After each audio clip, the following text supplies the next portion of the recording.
Audio Jungle.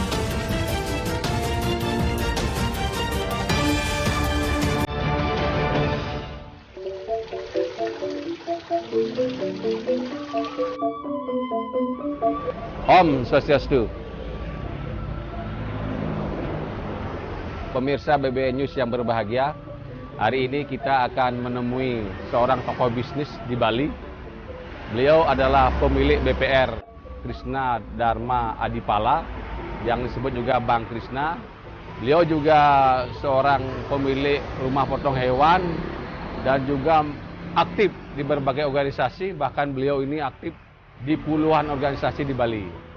Hari ini kita berkesempatan untuk mewawancara beliau dan kita hari ini sudah berada di kantor BPR Krishna Dharma Adipala. Karena beliau sudah ada di dalam, mari kita temui beliau di dalam.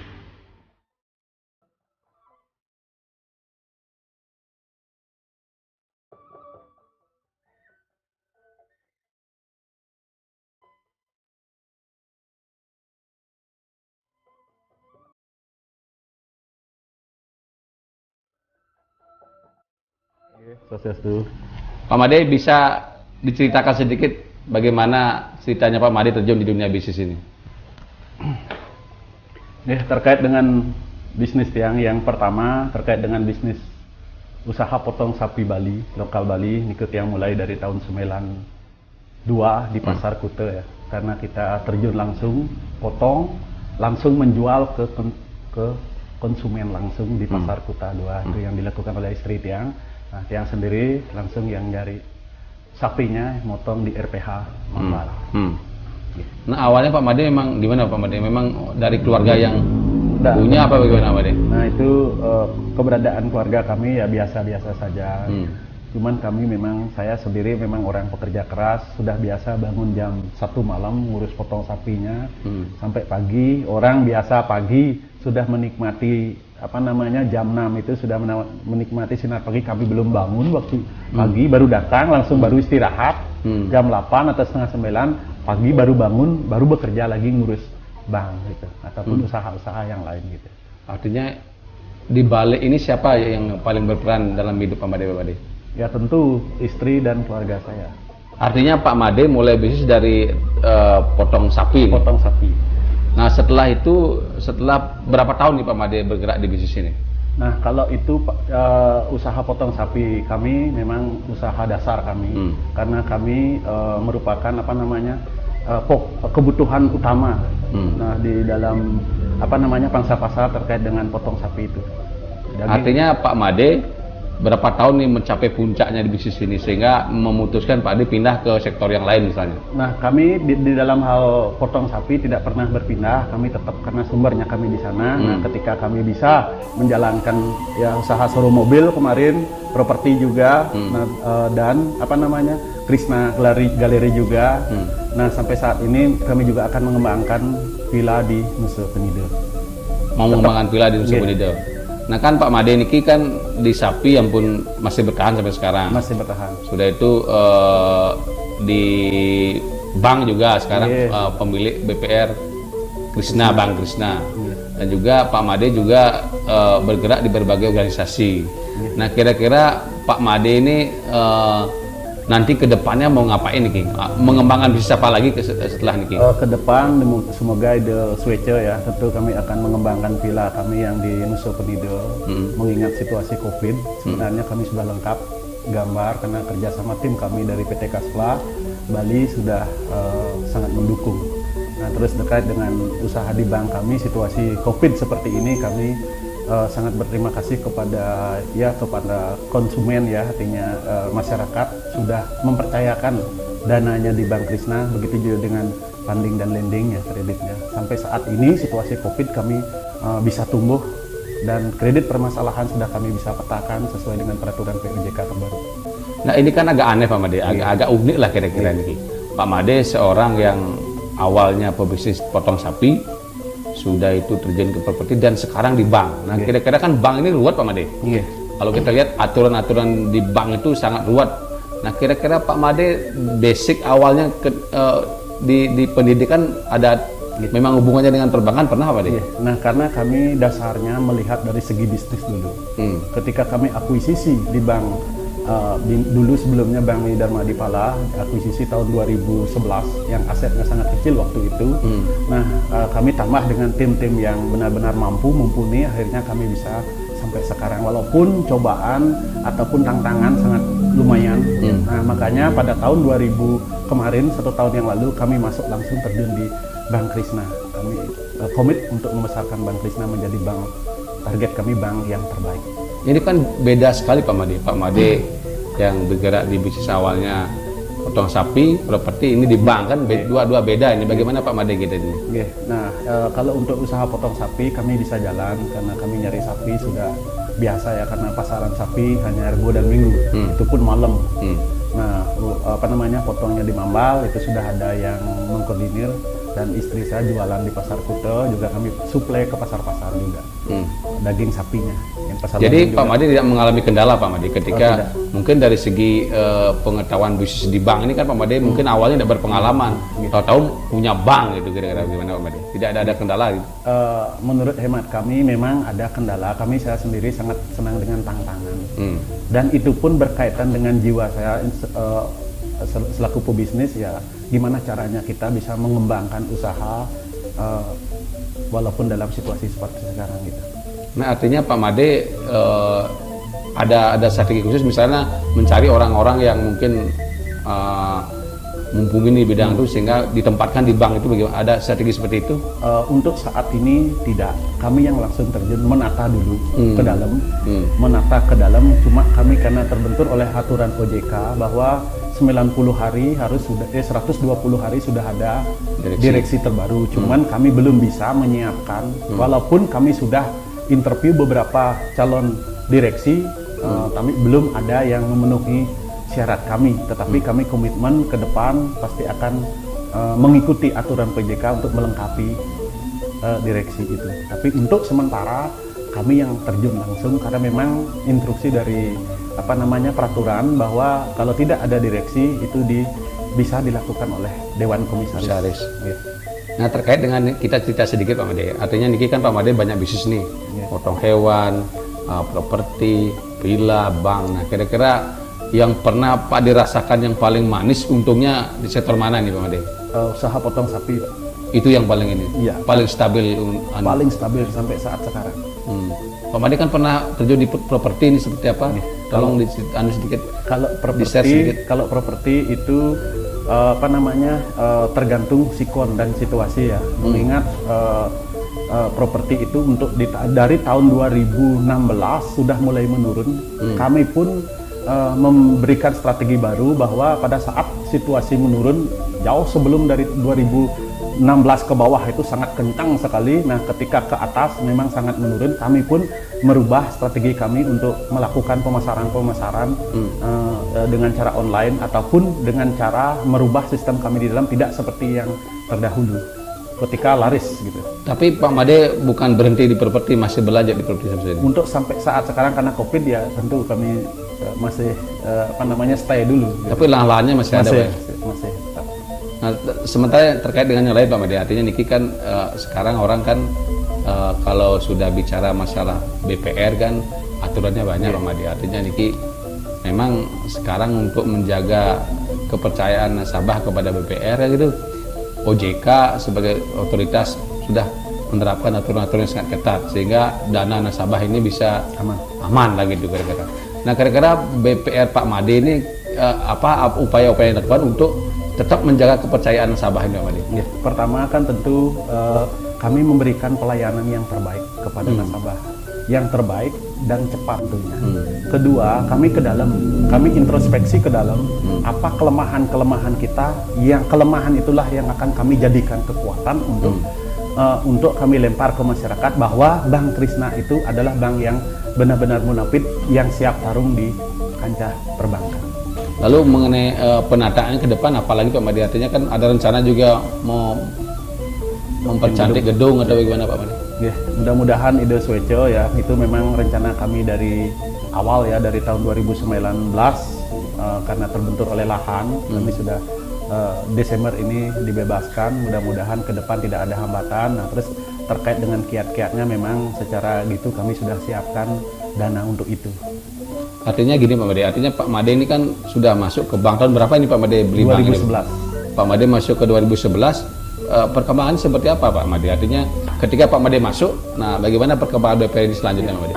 Ketika kami masuk 2011, kami memilih orang yang untuk menjadi pemimpin di Bank Krishna, karena terus terang aja waktu itu kami belum terjun langsung karena kami masih sibuk dengan usaha yang lain. Nah, ketika di tahun 2014 kami berturut-turut mendapatkan Infobank dari majalah Infobank ya sampai tahun 2016.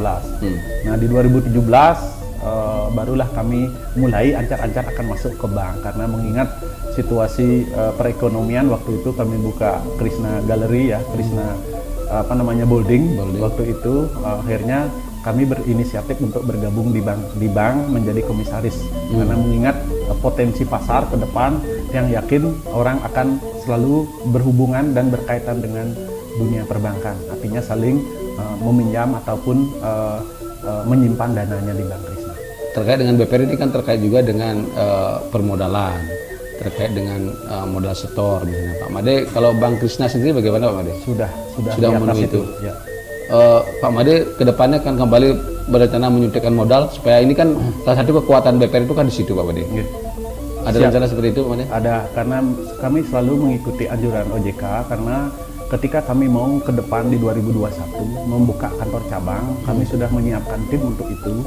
Nah, pasti kita akan setor modal, mengikuti. Dan di samping itu setor modal itu ada dua, setor modal dari cash money ataupun dari laba. Dari keuntungan itu akan terus secara kontinu. Kami tidak akan menarik sampai bank ini benar-benar. Berarti ada rencana membuka kantor cabang? Iya. Di mana masalah itu belum, nanti kami koordinasikan ke OJK, tapi timnya sudah kami mempersiapkan. Lalu gini Pak Made, kita kan bicara masalah ini nih, masalah bisnis Pak Made. Nah, kira-kira kan kalau kita lihat Pak Made ini kan masih bertahan walaupun goncangan banyak Pak Made. Yeah. Sekarang baik internal maupun eksternal gitu sekarang.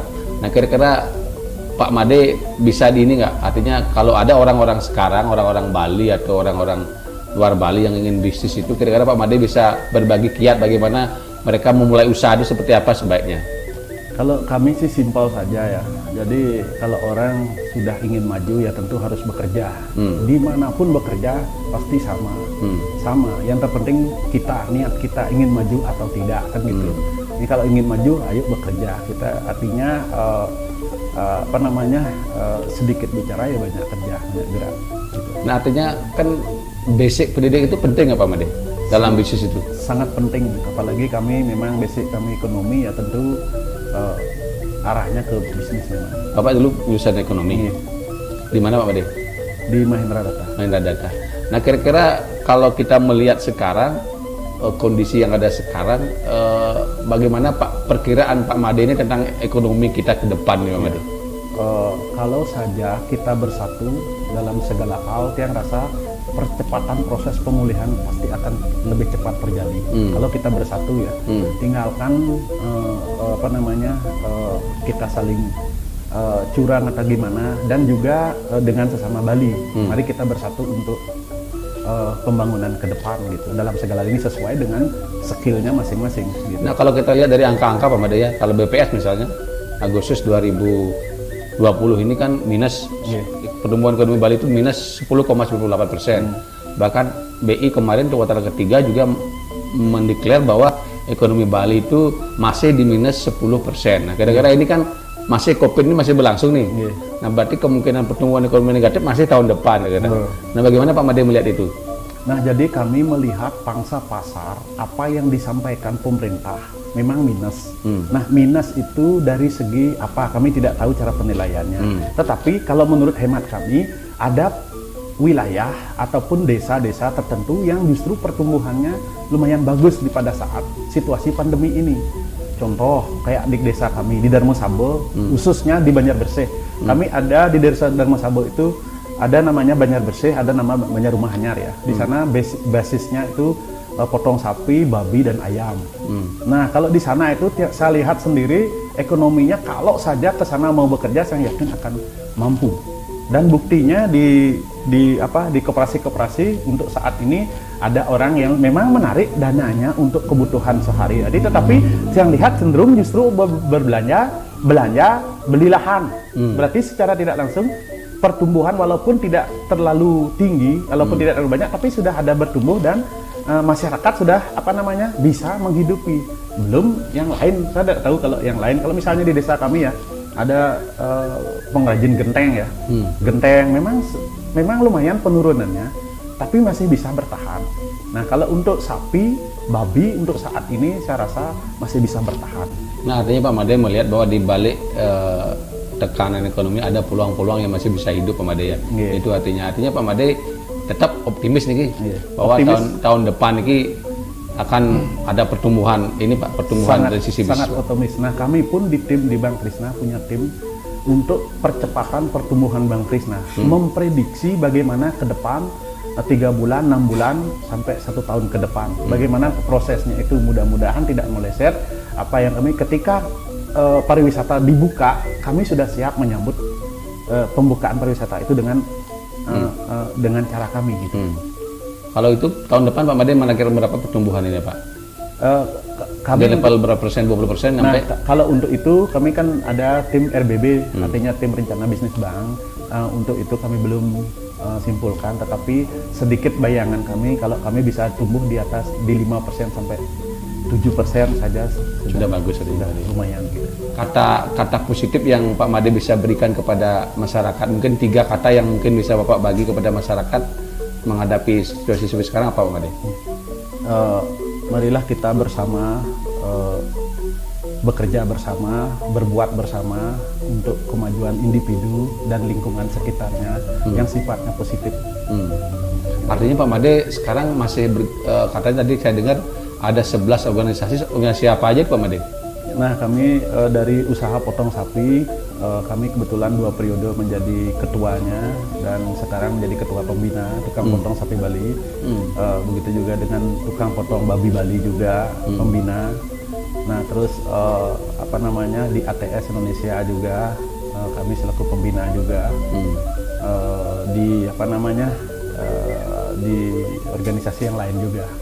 Gitu. Nah, melihat Pak begitu begitu banyaknya aktivitas bisnis, organisasi, nah bagaimana Pak membagi waktu Pak? Astungkaro ya, karena yang penting kita diberikan kesehatan. Kami ingin terus terang aja dasarnya berorganisasi, saya ingin mencari teman. Lebih banyak teman otomatis karena saya pengusaha, otomatis akan membuka peluang-peluang usaha baru untuk bergabung ataupun dengan teman gitu. Artinya itu bagian dari bisnis juga Pak dia. Selain mungkin mencari hubungan pertemanan Pak Made. Oke, terima kasih Pak Made atas bagi-bagi ilmunya. Semoga ini bisa diterapkan oleh semua masyarakat Bali. Pemirsa BB News TV dimanapun berada, tadi sudah kita dengarkan paparan penjelasan pengalaman yang begitu berharga dari Pak Made Suarse. Intinya begini, bahwa kita di dalam kondisi apapun kita harus tetap optimis. Kita harus terus bekerja keras dan bersatu untuk bagaimana kita secara bersama-sama bisa maju baik dari sisi perekonomian, sisi kehidupan dan yang lainnya. Demikian bincang-bincang santai kita hari ini. Semoga apa yang disampaikan hari ini bisa bermanfaat bagi kita semua. Itu yang Sinda Bantuk Pramo Santi. Om Santi Santi Santi Om. BB News Jaya.